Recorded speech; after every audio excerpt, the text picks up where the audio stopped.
What's going on YouTube? Paris21 here, and I'm here today to actually present to you guys my updated Soulless OTT build, my absolute favorite deck in Vanguard, just because I love the hand size this deck can provide for you, and overall the field presence you can get with it.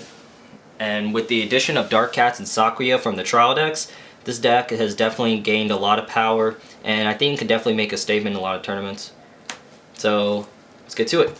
Show you guys my updates. So first starter, Little Witch Lulu. Pretty much we should already know what she does. Keep in mind, like, there's some builds that splash Spike Brothers in it, like Reckless Express or Bracky, because they can release Soul and hit for big numbers. Keep in mind that Little Witch Lulu can only Soul Blast 2 Oracle Think Tank units, so if you ride those Spike Brothers, you're kind of screwed, so you gotta play around that. So just be careful if you splash those in. So I thought to point that out while I'm showing her. Then next up for grade 3s, you have 4 Coco, 3 Sakuya. Essentially, obviously you want to open with the Coco, because that's where you get your +3. Even if you open up with the Sakuya, if you guys are not aware of what Sakuya does, what she is she gains the same power boost as CEO, so if you have 4 cards in hand, she gains 4,000 for no reason, and that includes the drive check. And at the same time, when you ride her at Vanguard, you send all your regards to your hand. So it allows you to kind of reorganize the field a little bit, maybe abuse some of your grade 1s that has like on-call abilities, which I'll show you in a bit. So it's really good. It's a really good alternative. And what's importantly, like the strategy, of course, of the deck is to ride Coco, get your +3, ride Coco again, draw 2, and then you can just ride Sakuya. That way you can regain the power boost on your Vanguard.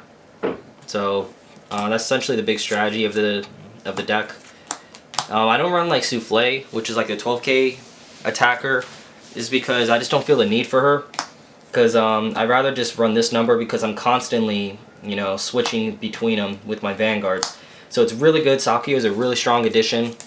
Because one thing I really like with Sakuya is that if I open up with her and I don't have my Coco, I can like rush my opponent with my hand, like my grade 1s and triggers, and then bounce them back up. So it's pretty fun to do stuff like that.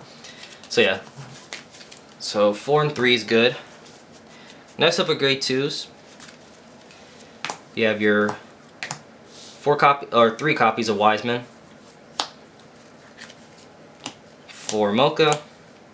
Mocha is going to definitely be a really strong statement, especially for with cross rides, because the number you want to hit for is going to be 17 or 18. Mainly you want to hit 18 because that's the biggest you'll see, because against a 13k Vanguard like Overlord the End or Phantom Blaster Overlord, she hits for 11 plus the 7k boosters you do run, it's hitting for 18. So I run 4 of her for that reason.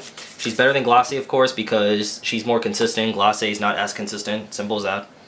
And this is something everyone always questions, but I run 4 Silent Tom, my absolute favorite card in the game. Now, yes, I understand that Silent Tom, I guess, can be cloggy, because the fact is that he's 8k, but you run decent boosters in the deck. And honestly, the way I see it too is I run 4 because he's a huge damage sponge, and the thing is, if I don't have that many in my hand and I need him to stay on the field to keep pressuring my opponent, if my opponent attacks him, I mean, I don't have to waste shield just to keep him on the field. So if I have 4, I have the luxury of just keep replacing him, and my opponent gets, like, you know, frustrated and salty because I keep dropping Toms on him. One problem with Tom, of course, is like if you deal with cross rides, it's only like a 5k block at best for you.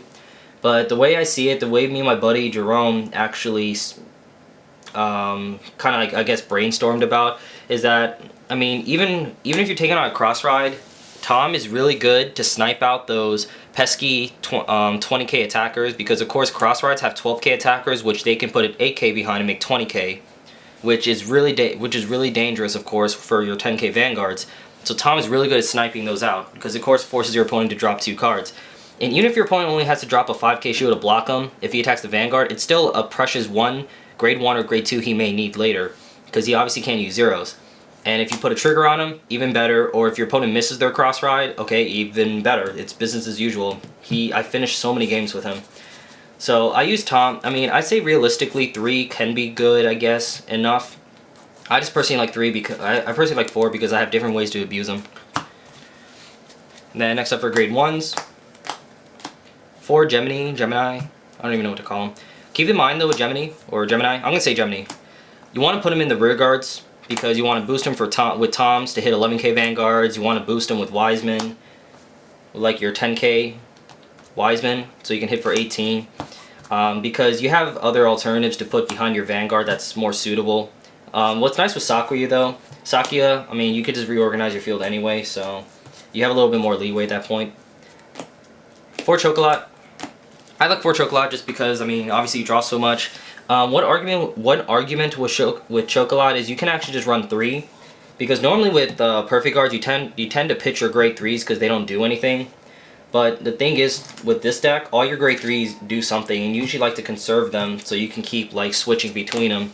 So 3 or 4 is fine. I just run 4 because, I mean, I just like 4 perfect guards in every deck, almost.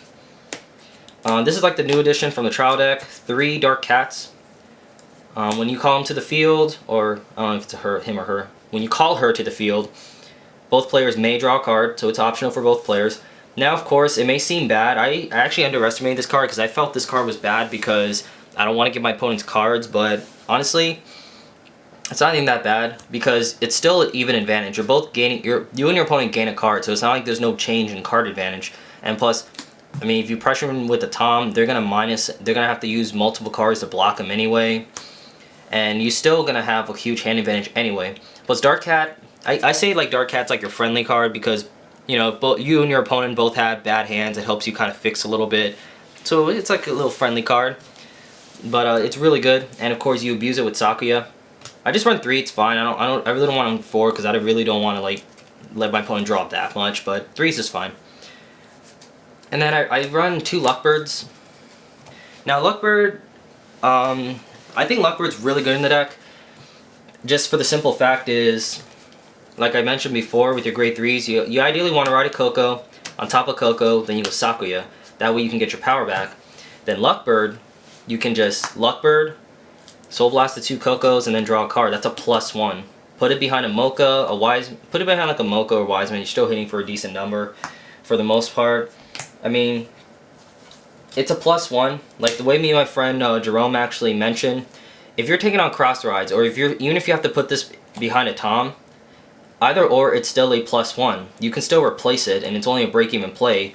The Luckbird not only releases the soul, so you can potentially do Coco like multiple times, or like if you ride Sakuya first then Coco, and you want to do it a second time, or if you heal and you want to do Coco third time, it gives you that option. But it's a +1 and it speeds through your deck.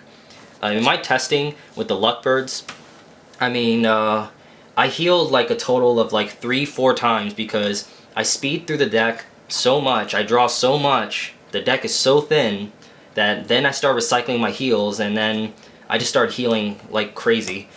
So I like the Luckbird, and plus what's nice is you can put the Luckbird behind the Coco, and then it will hit for 18, which is still fine against cross rides, or behind Sakuya, it's hitting for 19. So it's not that bad. I mean, you don't have to overkill your opponent all the time, as long as you're hitting just the right numbers. So you should be just fine. And there's another reason why it's just fine too as well, which I'll go to later. And then 2 Weather Girl MILF, I don't know.